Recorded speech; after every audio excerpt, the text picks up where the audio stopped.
নতুন আকীদা তৈরি করার নামই হচ্ছে বিদআত। আর বিদআত ভালো হয়, বিদআত খারাপও হয়। এই বিদআতের সংখ্যাটা একটু বুঝে নেন।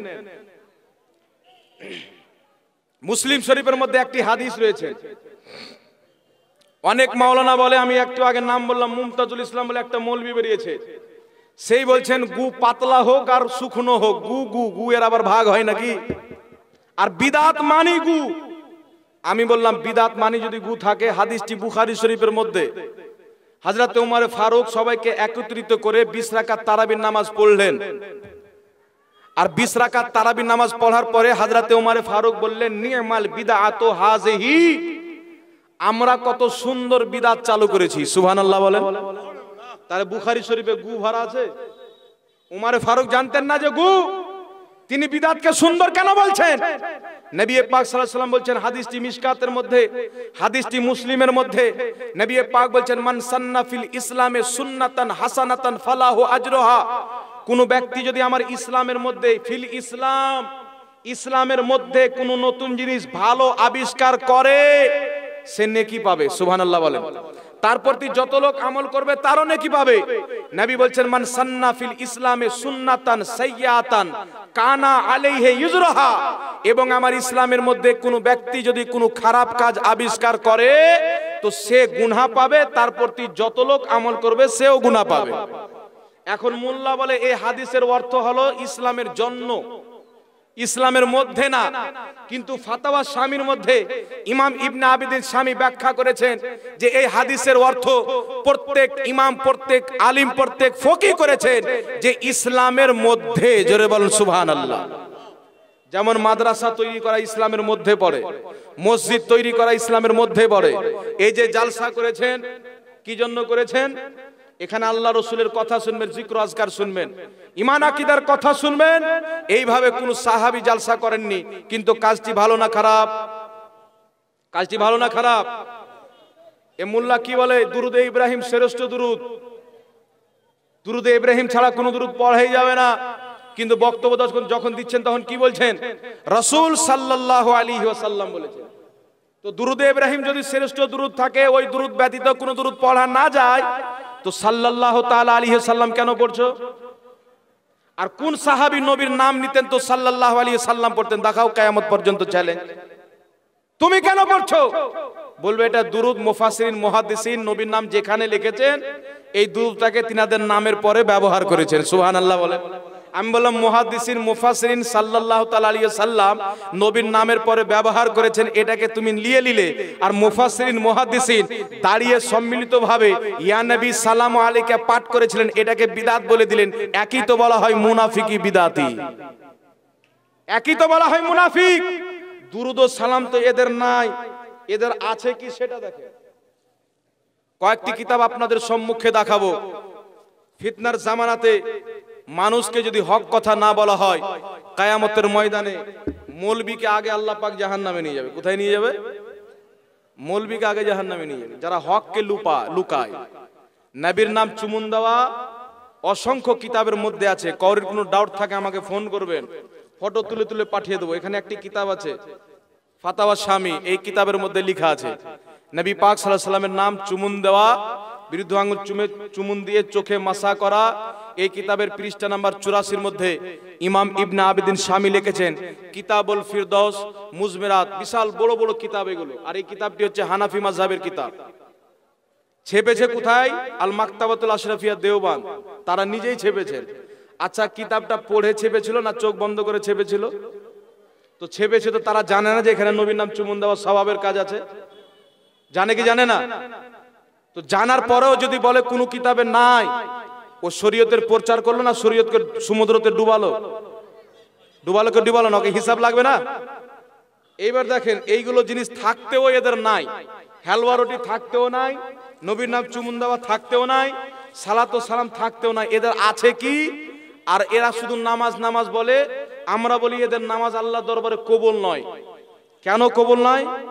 এই কিতাবটির নাম হচ্ছে তাহজিরুন নাস, লেখকের নাম হচ্ছে হুজ্জাতুল ইসলাম হযরত কাসিমুল উলুমে ওয়াল খায়রাত মাওলানা মুহাম্মদ কাসিম সাহেব কুদ্দাসা সিররাহুল আজিজ, বানী দারুল উলুম দেওবান্দ, দেওবান্দ মাদ্রাসার প্রতিষ্ঠাতা।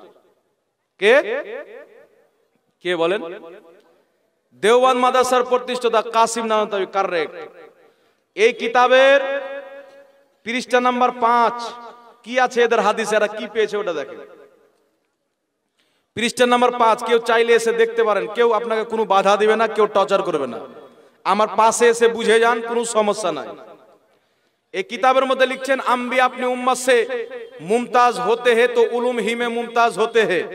নবীগণ নিজের উম্মত চাইতে সম্মানিত হন তো ইলমের কারণেই সম্মানিত হয়, জ্ঞানের কারণে।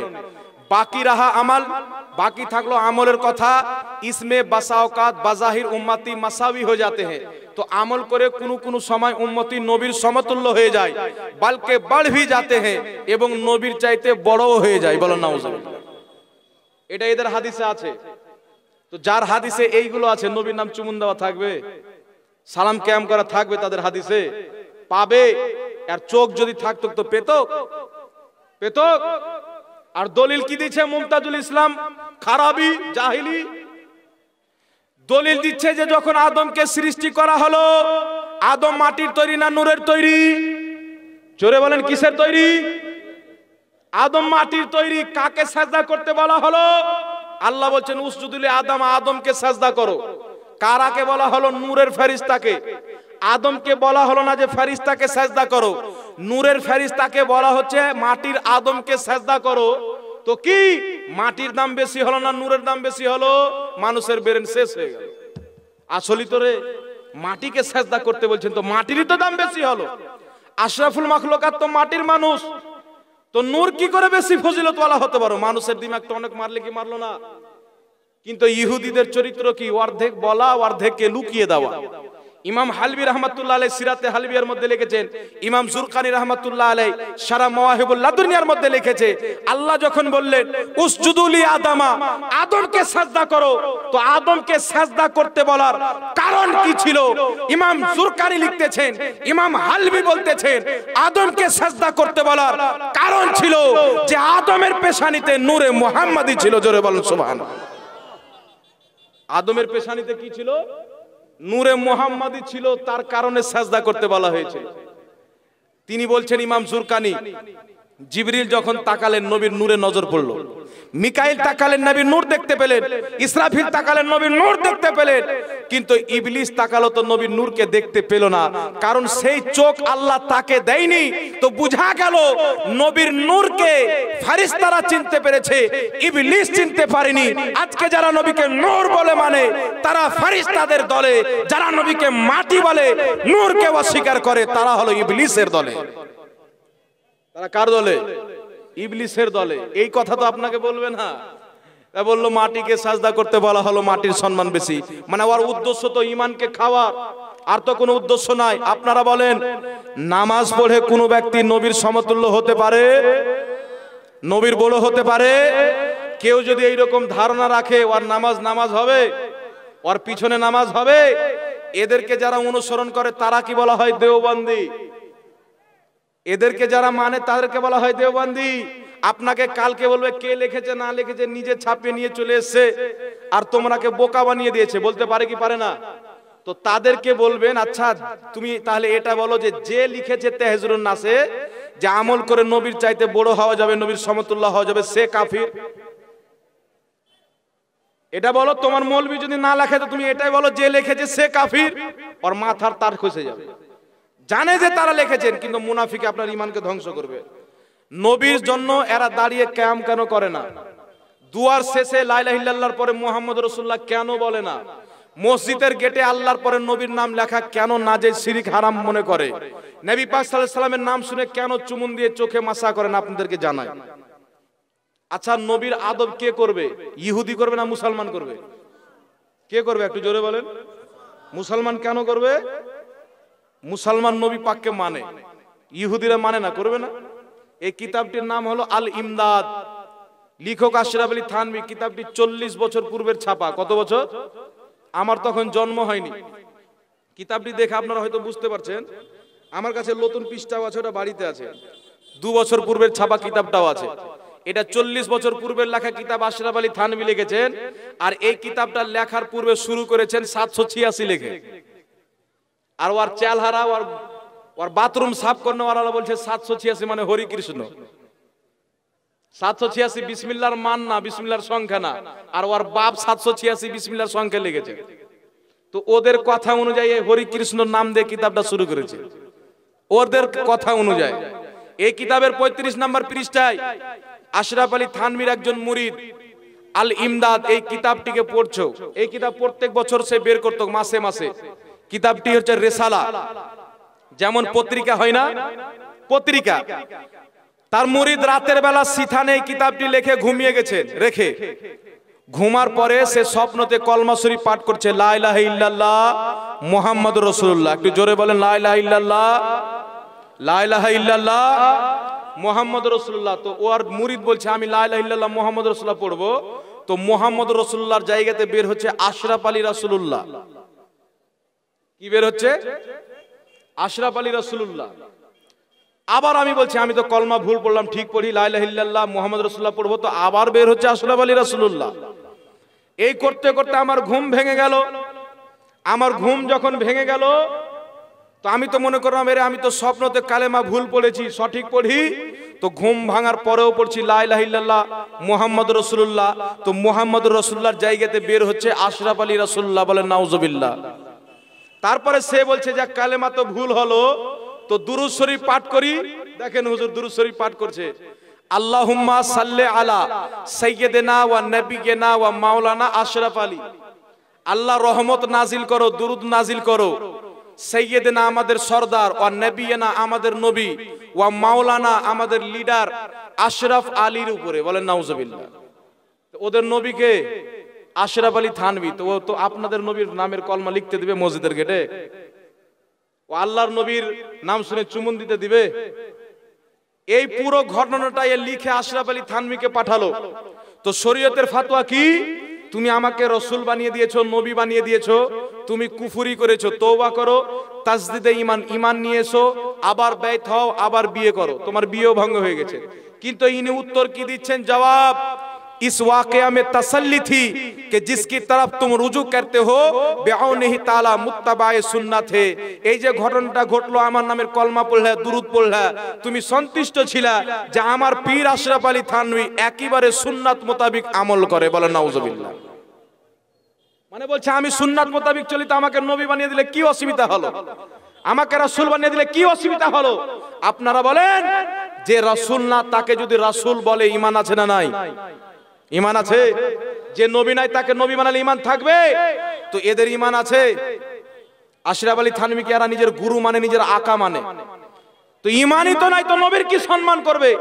নবীর যদি সম্মান থাকতো নিজের মোল্লাকে নবী বানাতো না। গোলাম আহমদ কাদিয়ানি পাকিস্তানের পার্লামেন্টে যখন কাদিয়ানিদেরকে গায়ের মুসলিম ঘোষিত করা হলো, সব ফিরকার মৌলবি উপস্থিত ছিল। কাদিয়ানিরা বলেছিল আমরা যদি গোলাম আহমদ কাদিয়ানিকে নবী মানার কারণে গায়ের মুসলিম হয়ে যায়, মক্কায় পরিবেশ নিষেধ হয়ে যায়, মদিনায় পরিবেশ নিষেধ হয়ে যায়, তো দেওবন্দিরা যে আশরাফ আলী থানভীকে নবী মেনেছে এরা কেন গায়ের মুসলিম হয় না? তো শরীয়ত অনুযায়ী তো এরাও গায়ের মুসলিম, কিন্তু গায়ের জোরে দালালি করে টিকে আছে। আগে ইংরেজদের দালালি করতো, এখনকার সরকারের দালালি করে। কালকে অন্য সরকার আসুক, তার দালালি করবে। আপনাদের গ্রামের পাশে গ্রাম পাহাড়পুর, চিনেন না? চিনেন না? আমরা পাহাড়পুরে গিয়ে ওখানে গান বন্ধ করেছি, ওখানে মানুষকে নামাজ পড়তে বলেছি। অনেক লোক এখন আলহামদুলিল্লাহ নামাজ পড়ে। যাওয়ার উদ্দেশ্য একটাই, তারাকে যেন ভালো কাজের দিকে নিয়ে আসতে পারি। ওখানে জালসা ছিল। আপনাদের জেলা ইমাম রাজ্জাক সাহেব থানাতে গিয়ে পুলিশের পা টিপে টিপে বলছে এই জালসাটাকে উঠাইতে হবে। এদেরকে ডাক দিল, এরা থানাতে গেল। থানাতে যাওয়ার পরে বলছে যে তোমরা যদি জালসা করো তাহলে আমার হাতে 300 চাইতে বেশি মসজিদ আছে, সবকে ঝামেলা লাগিয়ে দেওয়ার, জেলে ভরে দেবো সবকে। কে দালালি করলো? হুকুমতের। এরা বললো আপনি বাহাস করেন না, যদি আমরা ভুল থাকি তো বসেন, না বসবো না। ও জানে যদি বসি তো প্রমাণ হবে যে আমার নবী আলাদা। পাবলিকও জুতা নিয়ে মারবে, পুলিশও জুতা নিয়ে মারবে, ও বসবে? আর বাহাস করে তখন কি বলবে? হরদম জোবা সে নিকালো পাক নামে মোহাম্মদ। কোন হাদিসে এই দুরুদ আছে? আরে জাহিল গাধা, একে দুরুদ বললো কে? ওটা দেখা। মুরালো হরদম জোবা সে নিকালো পাক নামে মোহাম্মদ, কোন হাদিস আছে? কোন হাদিস আছে? তো আরে বোকা, কোন মৌলবি বলেছে যে হরদম জোবা সে নিকালো পাক নামে মোহাম্মদ এটা নবীর দুরুদ? কোন মৌলবি বলেছে? তুই ওটা দেখা না। ফাঁকাতে কেন গুলি মারছিস না জেনে?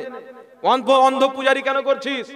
এখন কিছু বিজেপি আরএসএস এর ভক্ত আছে, বলছে গরুর মুত খাও, ক্যান্সার দূর হয়ে যাবে। এরকম এরা গরুর মুত খো। হরদম জুবা সে নিকালো পাক নামে মোহাম্মদ, আমাদের কোন মৌলবি একে দুরুদ বলেনি। এটা হচ্ছে নবীর নাত, অর্থাৎ নবীর গুণগান। জোরে বলেন সুবহানাল্লাহ। হযরতে ওবাই বিন কাব রাদিয়াল্লাহু তাআলা আনহু, তিরমিজি শরীফের হাদিস, নবী পাককে বলছেন, হুজুর আমি যেই সময়টা জিক্র আজকার করি, ওই সময়ের মধ্যে 4 ভাগে বিভক্ত করে ওই সময়টাকে এক ভাগ যদি আপনার প্রতি দুরূদ পড়তে কাটাই, 3 ভাগ যদি জিক্র আজকার করি তো কেমন হবে? নবী পাক বললেন, ক্বালা মা শিতা ফাইন জিত্তা ফাহুয়া খায়রুল লাকা, কিছু যদি বাড়িয়ে দাও তোমার জন্য উপকার হবে। বললেন হুজুর অর্ধেক সময়? নবী একই কথা বললেন, আরো বাড়াইলে উপকার হবে। বললেন হুজুর 3 ভাগ? বলেন আরো বাড়াইলে উপকার হবে। তিনি বললেন যে হুজুর আজ আলো লাকা সালাতি কুল্লেহা, আমার সম্পূর্ণ সময় যদি আপনার প্রতি দুরূদ পড়তে কাটিয়ে দিতে তাহলে কেমন হবে? নবী পাক বললেন, ইজা হাম্মাকা ইউকাফফিরু লাকা যানবুকা, আল্লাহ তোমার সব গুনাহ ক্ষমা করে দিবে। বলেন সুবহানাল্লাহ।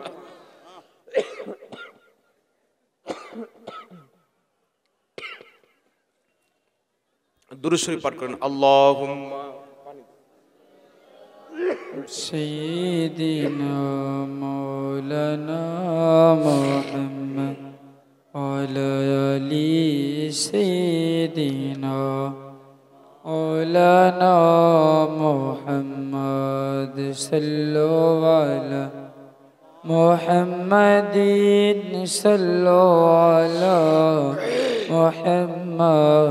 হরদম ज़बां से निकालो পাক নামে মুহাম্মদ। হুজুর আমি আমার সম্পূর্ণ জিক্র আজকারকে বাদ দিয়ে যদি আপনার প্রতি দুরূদ পড়তে সময়টাকে বয় করে দিই কেমন হবে? নবী পাক বললেন, তোমার সমস্ত গুনাহ আল্লাহ ক্ষমা করে দিবে। জোরে বলুন সুবহানাল্লাহ। সমস্ত গুনাহ ক্ষমা করে দিবে। এই হাদিসটিকে লক্ষ্য রেখে বিখ্যাত কবি নজরুল ইসলাম একটি কবি লিখেছেন, নবী নামে জপে যেইজন সেই তো দোজাহানের ধনী। আমরা যখন শরীয়তের মাসলা দেখি, এক শ্রেণীর উলামায়ে কেরাম বলেছেন নবী পাকের নাম যতবার শুনবেন ততবার দুরূদ পড়া ওয়াজিব।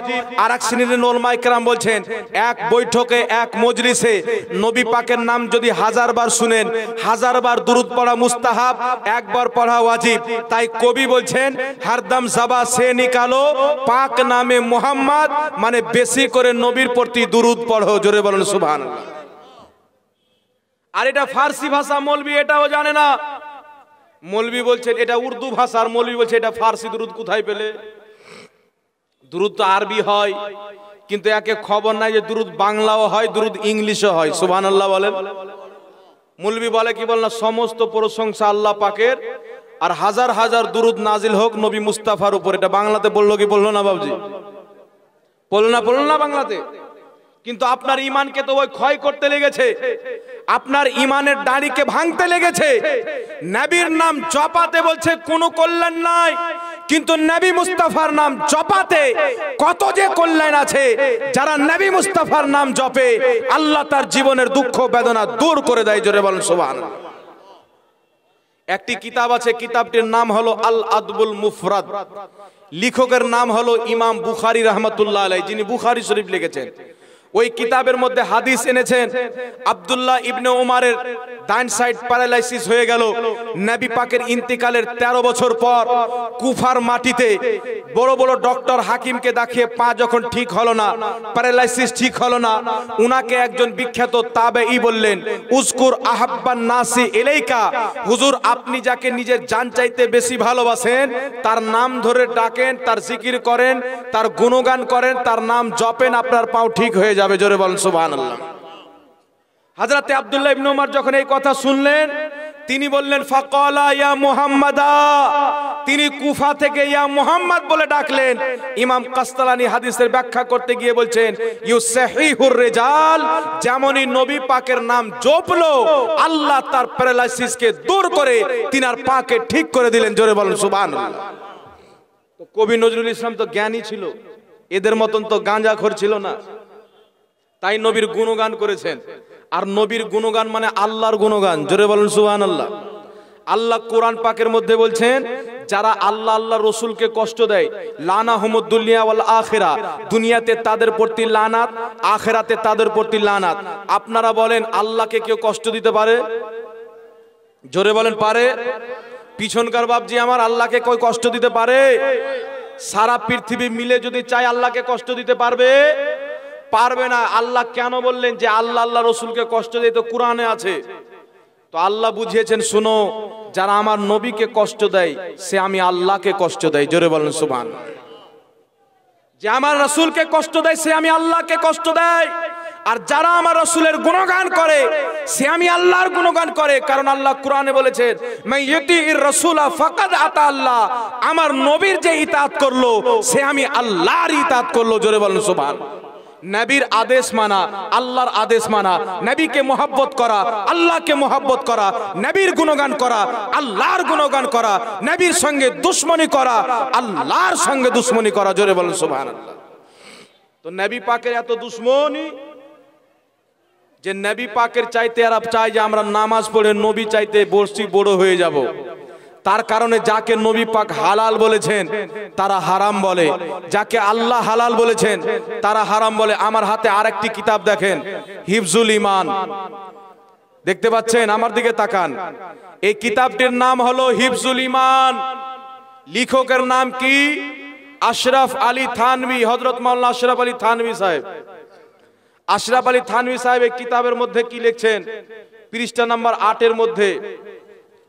কিতাবটি 15-20 পাতার, কিন্তু কথাটা কত বড় লিখেছেন দেখেন।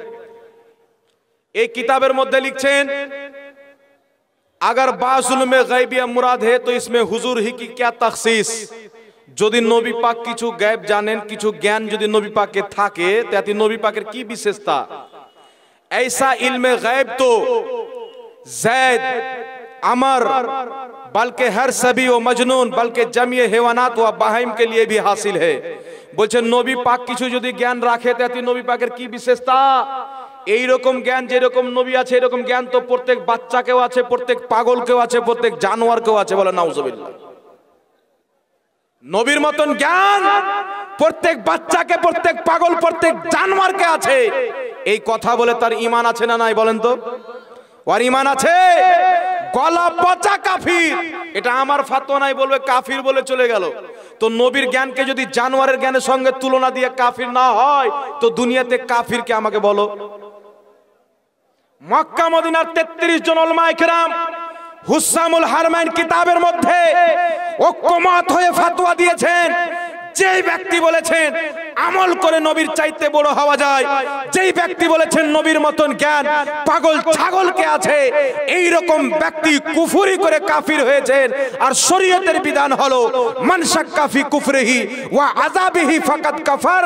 কোন ব্যক্তির কুফর যখন প্রকাশ্য হয়ে গেল, তার কুফরকে জানার পর যারা তাকে নিজের লিডার মনে করবে, যারা তাকে নিজের নেতা মনে করবে, যারা তাকে অনুসরণ করে চলবে, তারাও ওই ফতোয়ার মধ্যেই চলে আসবে। বলেন সুবহানাল্লাহ। যারা তাদেরকে মুসলমান মনে করে চলবে তারা ওই ফতোয়ার মধ্যে চলে আসবে।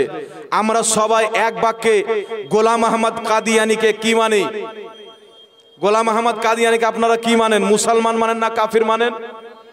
দেওবন্দিকে জিজ্ঞাসা করেন কাফির, আহলে হাদিসকে বলেন বলবে কাফির, শিয়াকে বলেন বলবে কাফির, সুন্নিকে বলেন বলবে কাফির। তো গোলাম আহমদ কাদিয়ানীকে কাফির কেন বলছো? বলবে আল্লাহ কোরআনে বলেছেন খাতামান নবিয়্যিন, আমার নবী হচ্ছেন সর্বশ্রেষ্ঠ নবী, শেষ আখরি নবী, আমার নবীর পরে কোনো নবী আসবে না।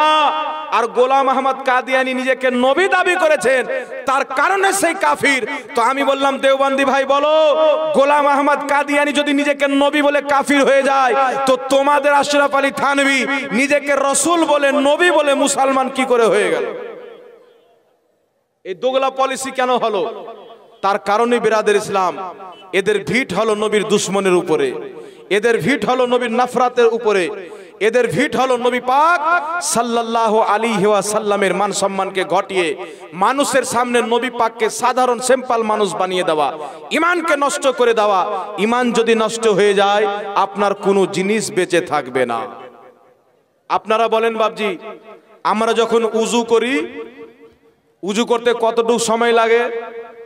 পানি নিতে হয়, হাত ধুতে হয়, প্রথম হাত ধুতে হয় বিসমিল্লাহির রহমানির রহিম বলে, 3 বার হাত ধুলেন, 3 বার কুলি করলেন, 3 বার নাকে পানি ঢাললেন, 3 বার মুখ ধুলেন, হাত ধুলেন, মাসা করলেন, টুপি খুললেন, টুপি পরলেন, পায়ের জামাটাকে উঠিয়ে পা ধুলেন। কত কষ্ট করতে হলো।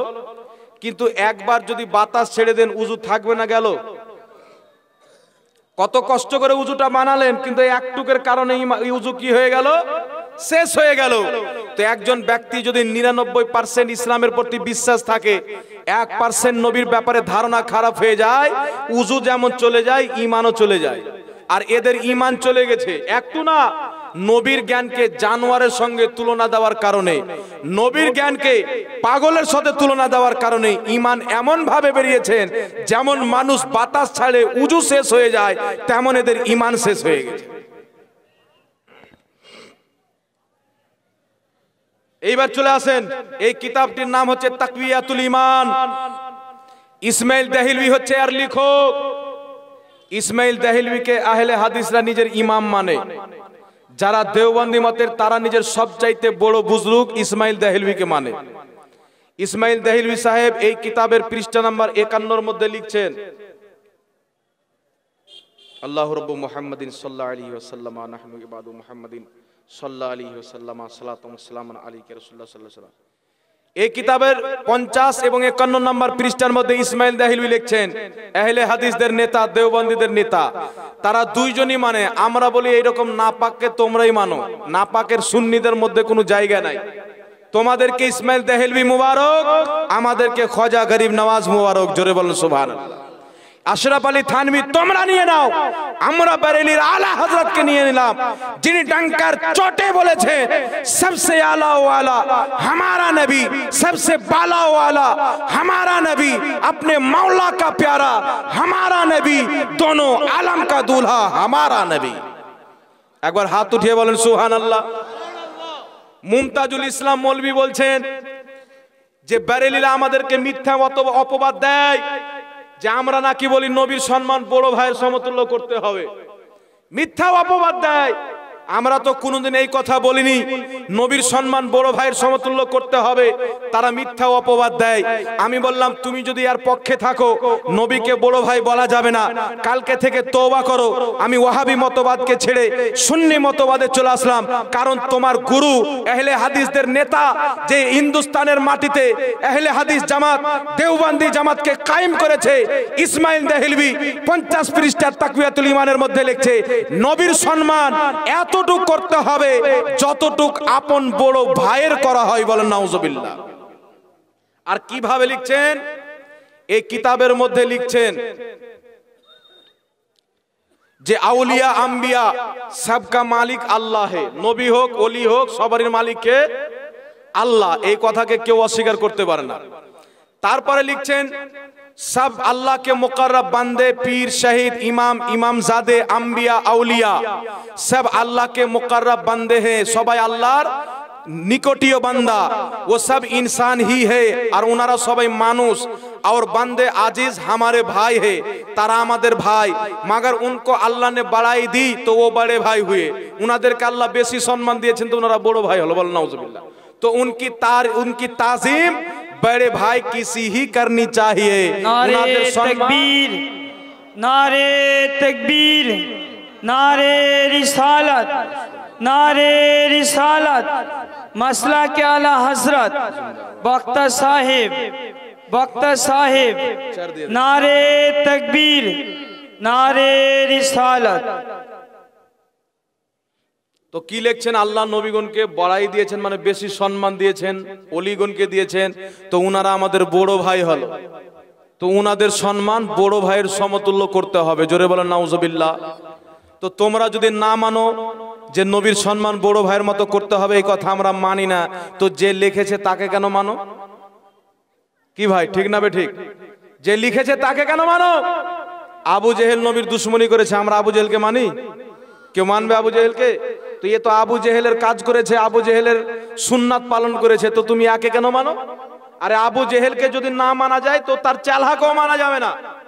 আর একটি মিথ্যা হাদিস বানিয়ে লিখেছেন, আমাদেরকে অপবাদ দেয়, এরা জাল হাদিস বানায়, অপবাদ দেয়, জাল হাদিস পড়ে, কিন্তু কোনোদিন ফেস টু ফেস যখন মোকাবেলা হবে আপনাদের সামনে দেখবেন এর আগে মোকাবলা হয়েছে, আহলে সুন্নাত ওয়াল জামাতের একটি আমলকে একটি হাদিসকে জাল প্রমাণ করতে পারেনি, কিয়ামত পর্যন্ত প্রমাণ করতে পারবে না। জোরে বলেন সুবহানাল্লাহ। কিন্তু তারা জাল হাদিস কি লিখছেন 50 পৃষ্ঠার তাকওয়াতুল ঈমান, ওয়াহাবিদের গুরু দেওবন্দীদের ইমাম এই কিতাবের মধ্যে লিখছেন নবী পাক সাল্লাল্লাহু আলাইহি সাল্লাম ইরশাদ করেন, मैं भी एक दिन मरकर मिट्टी में मिलने वाला हूं। নবী পাক বলেছেন আমিও মরে মাটির সাথে মিশিয়ে যাব। জোরে বলেন নাউজুবিল্লাহ। এই হাদিস দেখা কিয়ামত পর্যন্ত বুখারীতে আছে, মুসলিমে আছে, আবু দাউদে আছে, দুনিয়ার কোন কিতাবের মধ্যে হাদিস নাই। তারা হাদিস বানিয়ে গড়ে ইহুদিদের পাদ্রীর মতো ইসলামের মধ্যে দ্বন্দ্ব তৈরি করেছেন বাবজি। এইগুলো হলো আসল মতভেদ। তারা নিজের মতভেদকে লুকিয়ে রাখার কারণে, মতভেদকে ঢাকার কারণে আহলে সুন্নাত ওয়াল জামাতের সহিহ হাদিসগুলোকে জাল বানায় আর জালগুলোকে সহিহ বানায়। যেমন নবীর মুখ দিয়ে দুর্গন্ধ বের হতো, হাদিসটি সহিহ না জাল? নবীর মুখ দিয়ে দুর্গন্ধ বের হতো, এটা মৌলবি বলেছেন, আমি মিথ্যা বলছি। আমি যদি মিথ্যা বলতাম তার গিল্লা হতো, কিন্তু সে এখন তার চেলা বলবে যে গিল্লা করে চলে গেল। আমি তাকে বলবো নবীর মুখ দিয়ে দুর্গন্ধ বের হয়, তোর মৌলবি যখন নবীর গিল্লা করছিল তখন তুই ঘুমিয়েছিলি, আর তোর মৌলবির কথা বলতে গেলে তোমার বাঁশ লেগে গেল। আরে যে নবীর বিপক্ষে বলবে, কিয়ামত পর্যন্ত আলিম উলমার উপরে ফরজে আইন রয়েছে যে তার পর্দাকে উঠিয়ে তার নাপাক চেহারা মানুষকে দেখিয়ে দেওয়া, তার নাপাক চেহারা মানুষকে দেখিয়ে দেওয়া, এটা আলিম উলমার কাজ। আমি আর আগে বাড়বো না, বক্তা সাহেব এখানে উপস্থিত হয়ে গেছেন, আর আমার বেশি বলা ঠিক হবে না। সুন্নিদের আকীদা হলো আল্লাহ তাআলা নিজের মাখলুকে সর্বশ্রেষ্ঠ জ্ঞানী নবী মুস্তাফাকে বানিয়েছেন। ওয়াহাবিদের আকীদা হলো সর্বশ্রেষ্ঠ জ্ঞানী মাখলুকের মধ্যে আল্লাহ শয়তানকে বানিয়েছেন। জোরে বলেন নাউজুবিল্লাহ। আমাদের বিশ্বাস, আমাদের নবীর মতন জ্ঞান কোনো নবীকে দেওয়া হয়নি, কোনো ওলিকে দেওয়া হয়নি, কোনো মালায়েকাকে দেওয়া হয়নি, কোনো জিন্নাতকে দেওয়া হয়নি। দেওবন্দীদের আকীদা হলো নবীর মতো জ্ঞান পাগল ছাগলকেও দেওয়া হয়েছে। জোরে বলেন নাউজুবিল্লাহ। সুন্নি জামাতের আকীদা নবী কবরে জীবিত আছেন, নামাজ আদায় করেন, মুসনাদে আবু ইয়ালার মধ্যে হাদিস রয়েছেন। আর ওয়াহাবিদের আকীদা হলো নবী মরে কবরে মাটির সাথে মিশিয়ে গেছেন। জোরে বলেন নাউজুবিল্লাহ। সুন্নি জামাতের আকীদা হলো নবী মুস্তাফা নিজের রওজা থেকে উম্মতকে দেখতে পান, উম্মতের আওয়াজ শুনতে পারে। তাদের আকীদা হলো নবী মরে গেছেন, সরে শেষ হয়ে গেছেন। কিন্তু আমাদের আকীদা নবী যেমন দুনিয়াতে জিন্দা ছিলেন, নিজের কবরে তেমন জিন্দা আছেন। যেমন দুনিয়াতে নামাজ পড়তেন, নিজের কবরেও নামাজ পড়ে। জোরে বলেন সুবহানাল্লাহ। এই আকীদার উপরে কায়েম রাখেন। আমাদের আকীদা আল্লাহ তাআলা মিথ্যা বলতে পারে না। ওয়াহাবিদের আকীদা কি? আল্লাহ মিথ্যা কথা বলতে পারে। কিতাবটির নাম বারাহিনে কাতিয়া, রশিদ আহমদ গাঙ্গুহির অনুমতিতে খলিল আহমদ আমবেঠি লিখেছেন। এইগুলো হলো আমাদের আসল দ্বন্দ্ব বাবজি। এইগুলো যে আসল দ্বন্দ্ব, তারপরে কোনো দ্বন্দ্ব নাই। এইগুলো যারা লিখেছেন বলে দাও আমরা তাদেরকে মানি না। কেউ যদি বলে আল্লাহ মিথ্যা কথা বলতে পারে, ও মুসলমান থাকবে? মুসলমান থাকবে? ও শরীয়ত তাকে কি বলবে? শরীয়ত কি বলছে? আল্লাহ রাসূলের গুস্তাখি করলে সে কাফির হয়ে যায়।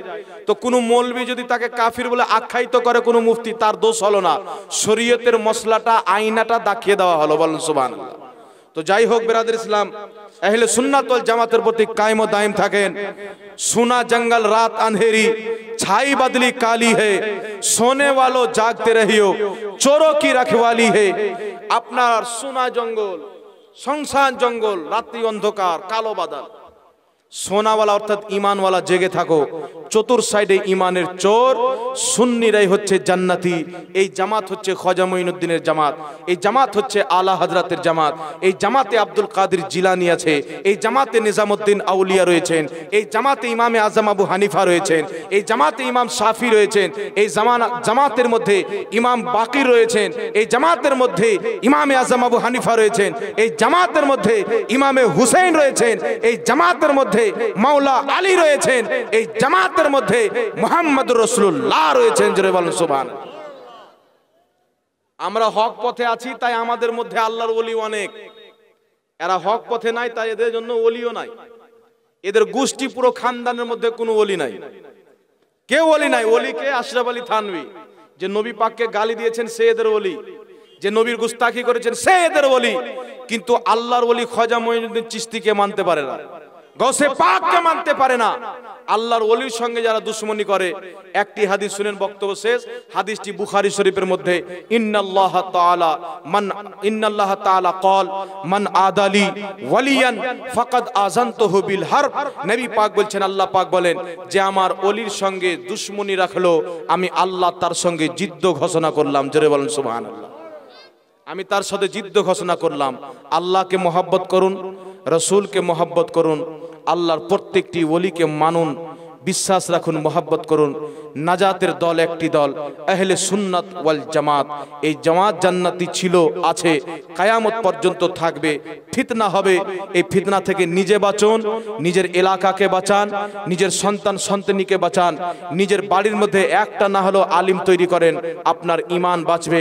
আল্লাহ পাক সকলকে আহলে সুন্নাত ওয়াল জামাত মাসলাকে আলা হযরতের প্রতি কায়েম ও দায়েম রাখেন। সকলে পড়ুন আল্লাহুম্মা আমিন। ঈমান নিয়ে যেন বাঁচতে পারি, ঈমানের সহিত যেন মরতে পারি। সকলে পড়ুন আল্লাহুম্মা আমিন। আমি আমার বক্তব্য এখান থেকে শেষ করলাম। ওয়া আখিরু দাওয়ানা আনিল হামদুলিল্লাহি রাব্বিল আলামিন। আসসালামু আলাইকুম ওয়া রাহমাতুল্লাহি ওয়া বারাকাতুহু।